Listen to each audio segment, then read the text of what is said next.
آتیش بازی میکنه آقای من. شش خاموش شد متاسفانه علی آقا. شما متخصصشی. دوباره درست میکنه. همینه تو داشتی؟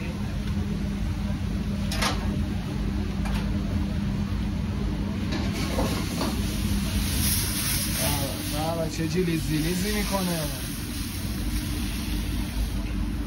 سبزیجاتش معمولا چند گرمی میزنید شما آقای ما؟ 200 گرم میزنیم.